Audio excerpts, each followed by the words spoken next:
திருவிழாலே ரொம்ப ஃபேமஸான அசோகா அல்வா எப்படி பண்ணுறதுன்னு பார்க்கலாமா? வாங்க போய் செய்யலாம். தேவையான பொருட்கள்: ஜீனி 1 கப், பாசிப்பருப்பு 1 கப், அரிசி மாவு 3 டேபிள் ஸ்பூன், கடலை மாவு 2 டேபிள் ஸ்பூன், நெய் தேவையான அளவு, முந்திரி தேவையான அளவு, ஏலக்காய் 5, தண்ணி 1 கப் ஃபுல்லாக.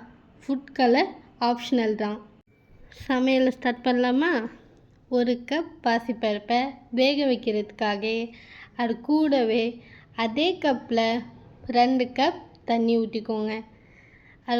இதெல்லாம் போட்டு கன்சிஸ்டன்சிக்காக அது கூடவே 3 டேபிள் ஸ்பூன் நெய் ஆட் பண்ணிக்கோங்க.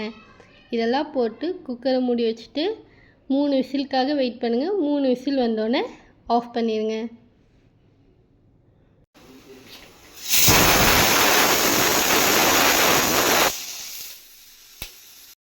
அடுத்த ஸ்டெப்புக்காக வெயிட் பண்ணிகிட்ருக்கீங்களா? சரி வாங்க போய் பண்ணலாம். தவாயை அடுப்பில் எடுத்து வச்சுக்கோங்க. அதில் 5 டேபிள் ஸ்பூன் நெய் ஊற்றிக்கோங்க. அது கூடவே நம்ம தண்ணி எடுத்து வச்ச முந்திரியை ஆட் பண்ணிக்கோங்க. ரொம்ப ப்ரௌனிஷாக இல்லைங்க, கோல்டன் கலரில் வறுத்து எடுத்துக்கோங்க. தீஞ்சிட பொருள் பார்த்து எடுங்க. ஒரு பிளேட்டில் தனியாக எடுத்து வச்சுக்கோங்க. ஸோ அடுப்பு ஆஃப் பண்ணிடாதீங்க, இன்னும் வேலை இருக்குது. அதே தவாவில் கடலை மாவு ஆட் பண்ணிக்கோங்க. ஆட் பண்ணி நல்லா கிண்டிக்கோங்க. அது கூடவே நெய் ஆட் பண்ணிக்கோங்க. கெட்டி வராமல் க்ரீமியாக இந்த மாதிரி வந்த பிறகு அது கூடவே அரிசி மாவு ஆட் பண்ணிக்கோங்க. 2 டேபிள் ஸ்பூன் அரிசி மாவு. இந்த கேப்பில் குக்கர் எடுத்து வச்சோம் இல்லையா, அது விசில் அடங்கிடுச்சான்னு பார்த்துட்டு கேர்ஃபுல்லாக ஓப்பன் பண்ணுங்கள். பாசிப்பருப்பு நல்லா வெந்திருக்கும். அதை 2 மினிட்ஸ் ஆர் 3 மினிட்ஸ் கிண்டிகிட்டே இருங்க.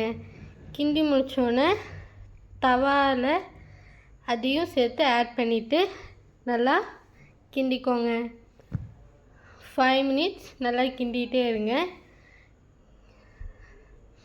பிடிக்காமல் கிண்டணும், இல்லாட்டி அடி பிடிச்சிடும். ஸோ 5 மினிட்ஸ் கண்டினியூஸாக கிண்டிக்கோங்க. இந்த மாதிரி கன்சிஸ்டன்சி வந்த பிறகு சுகர் ஆட் பண்ணிக்கோங்க. தேவையான அளவு சுகர் ஆட் பண்ணிக்கோங்க. சுகர் ஆட் பண்ணிவிட்டு அது கூடவே ஃபுட் கலரையும் ஆட் பண்ணிக்கோங்க. ஃபுட் கலர் ஆப்ஷனல் தான், இல்லைன்னா வேண்டாம். சேர்க்காமல் இருக்கிறதே பெட்டர் தான். இப்போது இது கூடவே ஏலக்காவும் ஆட் பண்ணிக்கோங்க. பண்ணிவிட்டு நல்லா கிண்டிகிட்டே இருங்க. 3 மினிட்ஸ்க்கு கண்டினியூஸாக கிண்டிகிட்டே இருங்க. சைட்லலாம் பிடிக்காமல் கிண்டிக்கோங்க. இப்போது இது கூடவே நெய் மேலாப்பில் நல்லா ஊற்றிக்கோங்க. பார்க்கவே சாப்பிட்ணுன்ட்டு ஆசையாக இருக்குது. இன்னும் கொஞ்சம் நேரம் தான் ரெடி ஆகிடும். நெய் ஊற்றிட்டு நம்ம வறுத்தெடுத்த முந்திரியும் ஆட் பண்ணிவிட்டு நல்லா கிண்டிக்கோங்க.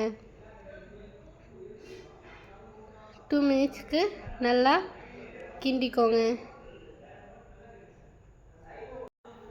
அந்த முந்திரி ஃபுல்லாக மிக்ஸ் ஆகிற அளவுக்கு கிண்டிக்கோங்க.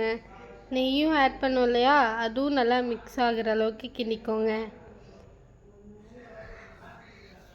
ஒரு 2 மினிட்ஸ் கிண்டிங்கனாலே ஆட்டோமேட்டிக்காக அந்த நெய்யெல்லாம் அப்சர்வ் ஆகிக்கும். ஸோ திருப்பியும் ஒரு 3 டேபிள் ஸ்பூன் அல்லது 4 டேபிள் ஸ்பூன் நெய் ஊற்றிக்கோங்க.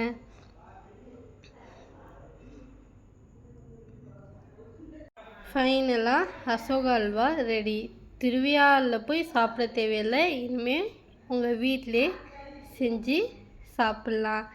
இப்போது போய் சர்வ் பண்ணி பாருங்கள். எல்லோரும்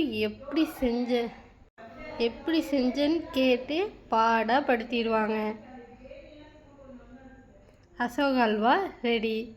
லைக் பண்ணுங்கள், ஷேர் பண்ணுங்கள், கமெண்ட் பண்ணுங்கள், மறக்காமல் சப்ஸ்கிரைப் பண்ணிடுங்க. தேங்க்யூ.